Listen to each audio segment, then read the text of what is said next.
আজকে আমি তোমাদের কাছে মঙ্গলবারের রেসিপি নিয়ে এসেছি, মাছের ঝোল, ডাল, শুটকির সবজি। হ্যালো ফ্রেন্ড, গুড মর্নিং সবাইকে, শুভ সকাল এবং হ্যাপি। আজকে তো টিউসডে, মঙ্গলবার। জয় শ্রীরাম। তো সবাই কেমন আছো? আশা করি সবাই ভালোই আছো। আমার মোটামুটি ভালো আছি। দেখো আজকে কি রেসিপি তোমাদের পাশে নিয়ে এসেছি। আজকে মাছের ঝোল হবে, তারপরে সবজি দিয়ে শুটকি দিয়ে হবে, আর ডাল হবে। তো দেখো আমি প্রথমে মাছগুলো ভেজে রেখে দিয়েছিলাম, তো এখন সবজি দিয়ে শুটকিটা বসাবো। তো ফার্স্টে তোমার পেঁয়াজ সম্বাস দিয়ে দিয়েছি, পেঁয়াজগুলো ভাজা ভাজা হলে শুটকিগুলো দিয়ে দেবো। তো শুটকিগুলো দিয়ে দিলাম, দেখো ভাজা ভাজা হচ্ছে। তারপরে তোমার এটার মধ্যে একটু হলুদ, তারপরে তোমার একটু লঙ্কা পাউডার, তারপরে তোমার লবণ, এই তিনটা দিয়ে আবার একটু ভাজা ভাজা করে তারপরে তোমার সবজিগুলো দিয়ে দেবো। দেখো একে একে মশলা দিয়ে দিচ্ছি, এগুলো ভাজা ভাজা হলে পরে তারপরে বললাম না সবজিগুলো দিয়ে দেবো। তো তোমরা সবাই কি করছো? সবাই উঠে পড়েছো? তো সবার চা টিফিন খাওয়া হয়ে গেছে, আশা করি হয়ে গেছে।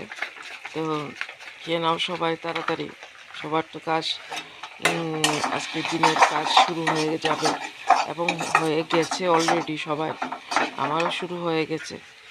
তো আমি যখন ভয়েস দিচ্ছি তখন আমার রান্নাটা হয়ে গেছে।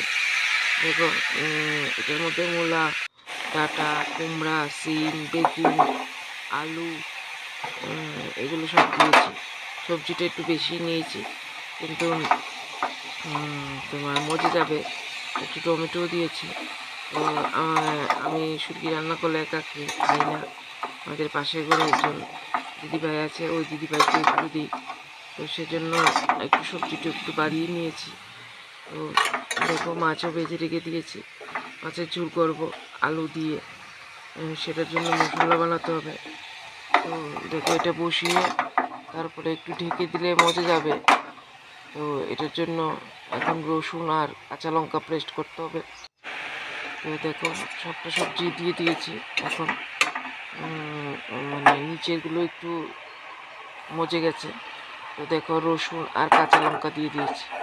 রসুন আর কাঁচা লঙ্কাটা পুরো মিহি পেস্ট করব না, একটু দানা দানা রাখবো।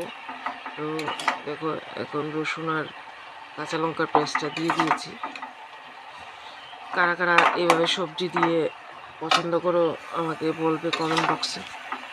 আমার কাছেও ভালো লাগে, কিন্তু আমার সবচেয়ে বেশি ভালো লাগে তোমার